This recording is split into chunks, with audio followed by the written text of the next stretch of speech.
USA CIA direktori visiit Moskvasse tõi Kremli poolt kaasa rea muret tekitavaid samme.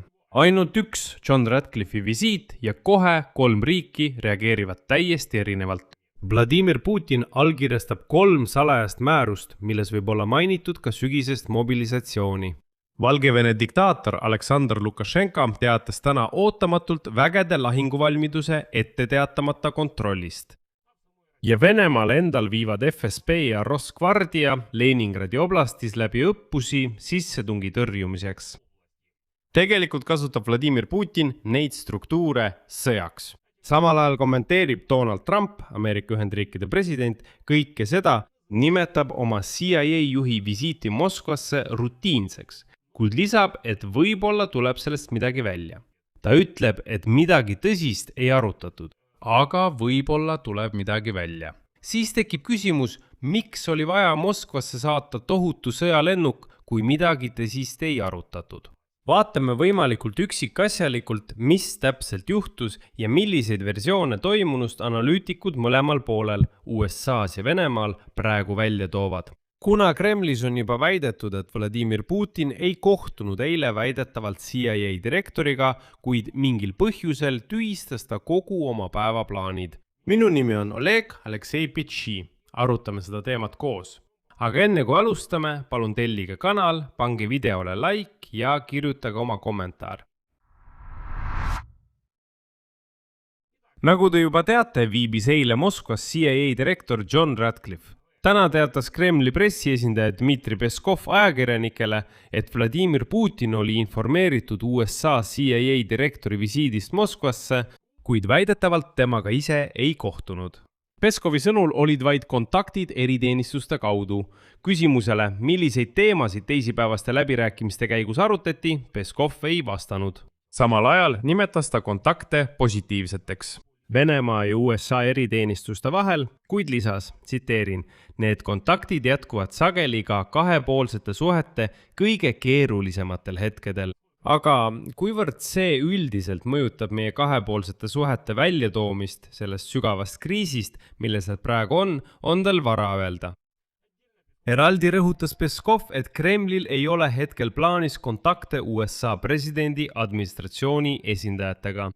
Tsitaat. Ma kordan veel kord, Ratcliffe'il ei olnud Kremliga mingeid kontakte. Teiste ametkondade kohta ma ei saa rääkida. Kremlil ei ole hetkel mingeid kontakte plaanis. Tahan märkida, et USA Keskluureameti direktori Ratcliffe'i reis oli esimene teadaolev Ameerika luureteenistuse juhi visiit Venemaa pealinna pärast seda, kui Ratcliffe'i eelkäija William Burns pidas läbirääkimisi Putiniga 2021 aasta novembris. Kuid isegi Kremli pressikorpuse ajakirjanikud väitsid eile, et Vladimir Putin tühistas terve rea üritusi selleks päevaks, kui CIA direktor maandus Moskvas. Kuid Peskov ütleb, et mis te nüüd, Putin temaga ei kohtunud. Ootuste pinget püüdis täna vähendada ka Donald Trump. Vastates ajakirjaniku küsimusele, kas CIA direktor Ratcliffe käis Moskvas arutamas võimalikku sõda Venemaa ja NATO vahel, või USA sanktsioone Iraani vastu, Trump teatas, et reisi ei puudutanud ühtegi neist küsimustest. Edasi tema tsitaat. Mitte midagi eelpool mainitust. Mulle ei meeldi inimestele pettumust valmistada, aga ta oli seal, ütleksin, väga rutiinsetel põhjustel. Kuid hiljem lisas Trump, et ta siiski loodab, et sellest, mida Ratcliffe Moskvas arutas, tuleb midagi, mis aitaks lõpetada Venemaa sõja Ukraina vastu. Ja traditsiooniliselt lisas Trump, et kui tema oleks olnud president, poleks Venemaa sõda Ukraina vastu muidugi juhtunud. Aga maa peal, mitte avaldustes, toimuvad sündmused, mis viitavad vastupidisele. Midagi toimub ilmselgelt ja see pole sugugi rutiinne. Valgevene diktaator Aleksandr Lukašenka andis käsu korraldada riigi relvajõudude lahinguvalmiduse ootamatu kontroll Ratcliffe'i Moskva visiidi taustal. Valgevene Vabariigi Julgeolekunõukogu riigisekretär Aleksandr Volfovitš teatas, et kontrolli raames lahkub üks brigaad oma alalisest asukohast ja täidab mitmeid ülesandeid. Ta märkis, et erilist tähelepanu pööratakse potentsiaalse vastase tulelise mõjutamise viisidele, võttes arvesse sõjaliste konfliktide kogemusi Ukrainas ja Iraanis. Tema sõnul on kogu selle ürituse eesmärk kontrollida üksuste ja sõjaväeosade valmisolekut kaasaegsetes tingimustes lahingutegevuse pidamiseks. Lisaks kutsus Wolfowitš üles mitte muretsema, et, tsiteerin, justkui toimuks midagi üleloomulikku. Enne seda teatas Valgevene relvajõudude erioperatsioonide vägede ülem Aleksandr Iljukevitš, et Minsk on alustanud uue dessantründebrigaadi moodustamist Ukraina piiri lähedal. Üksused plaanitakse paigutada Gomeli piirkonda, kuid ka tema kinnitas, et midagi hirmutavat ega üleloomulikku ei toimu. Selle lahinguvalmiduse kontrolli kontekst muutub tõeliselt murettekitavaks, kui meenutada varasemat Wall Street Journali teadet, kus öeldi, et Vladimir Putin hakkas nõudma Aleksandr Lukašenkolt uue rinde avamist Ukrainas. Lisaks, sama väljand andmetel lootis Moskva kasutada Valgevenet operatsiooniks naabrite vastu. Sealhulgas droonide käivitamiseks Valgevene territooriumilt. Selle taustal helistas Prantsusmaa president Emmanuel Macron isiklikult Lukašenkale ja hoiatas teda sõtta tõmbamise eest.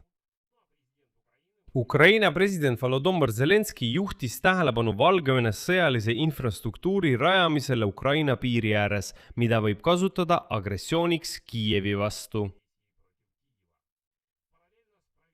Paralleelselt Valgevenes toimuva kontrolliga toimuvad õppused ka Venemaa territooriumil otse Soome ja Eesti piiri ääres.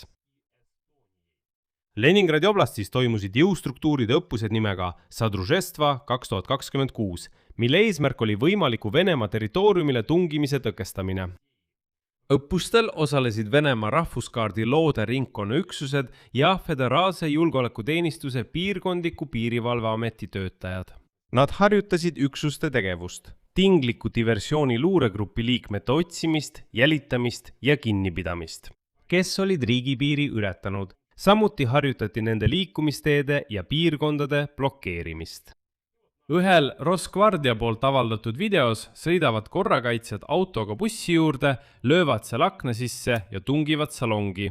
Seejärel viivad nad sealt välja kinnipeetavad, kellel on püstol suunatud vastu pead. Teises videos avavad needsamad Vene korrakaitsjad miinipildujatest tuld sihtmärkide pihta, mis imiteerivad tingliku vastase positsioone. Ka nende õppuste kontekst on justkui kuude kaupa kogunenud. Siin mängib Kreml pika mängu.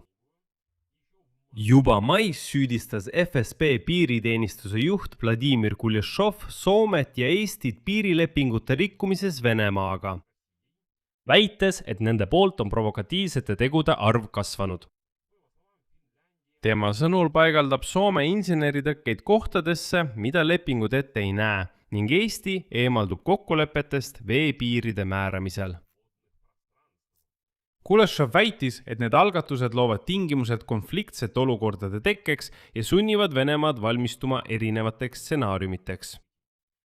Juuniku lõpus teatasid Soome ja Norraga piirneva Murmanski oblasti võimud välismaiste diversioonirühmade aktiivsusest. Siis paigaldati piirkonna teedele kontrollpunktid ja kehtestati täielik veokite läbivaatus teenistuskoerte kaasamisega. Alates 1. juulist sulges Venemaa raudtee piiripunktid Soome, Läti ja Eesti piiril. Otsuse põhjuseid ei täpsustatud. Ehk siis Kreml loob järjekindlalt muljet, et justkui NATO kohe ründab. Ja selle taustal tekib loogiline küsimus. Miks saabus CIA direktor John Ratcliffe Moskvasse? Mitmed eksperdid on täna ühel meelel, et CIA direktor andis Kremlile teatud signaale ja hoiatusi seoses sõja eskaleerumise riskidega ning võimalike Venemaa-poolsete sõja eskalatsiooni stsenaariumidega. Sarnase visiidi tegi 2021. aasta novembris Ratcliffe'i eelkäija William Burns ja siis saabus CIA juht salaja Moskvasse, et hoiatada Vladimir Putinit Ukrainasse tungimise eest. Hiljem kohtus Burns samuti Venemaa välisluure juhi Sergei Naryshkiniga Türgis 2022. aasta lõpus.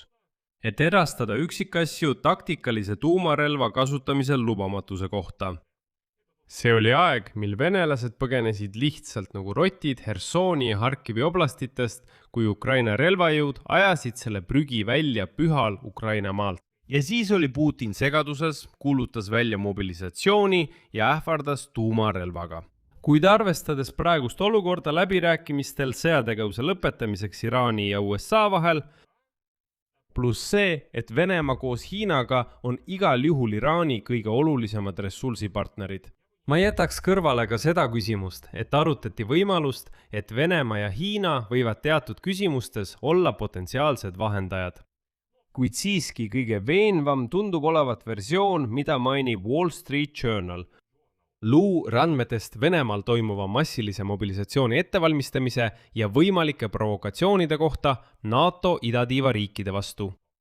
Jutt ei käi ainult mobilisatsioonist. Mobilisatsioon iseenesest ei ole midagi sellist, mis Valget Maja väga muretsema paneks. Ei. Aga mobilisatsioon on eskalatsiooni eeldus ja see teeb Valgele Majale juba muret. Mobilisatsiooni võib kasutada jõudude suurendamiseks Donbassis või reservide vabastamiseks löögiks Balti riikide pihta.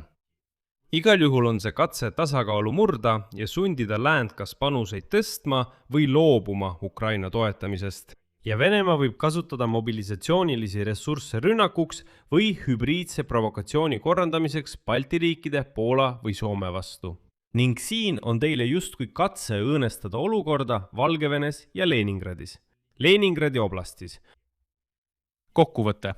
Nii Moskva kui ka Washingtoni ametlik seisukoht on võimalikult tagasihoidlik. Justkui oleks olnud rutiinne eriteenistuste kontakt ja kohtumist Putiniga ei toimunud. Läbirääkimiste teemat ei avalikustata, aga justkui pole põhjust muretsemiseks. CIA direktor lendab sõjaväelennukiga Moskvasse lihtsalt niisama vestlema, mitte midagi enamat. Aga kohapealne reaktsioon viitab palju suuremale ärevusele. Valgevene kontrollib ootamatut lahinguvalmidust ja viib brigaadi ümber. Venemaa harjutab diversioonirühmade sissetungi tõrjumist otse Soome ja Eesti piiri ääres.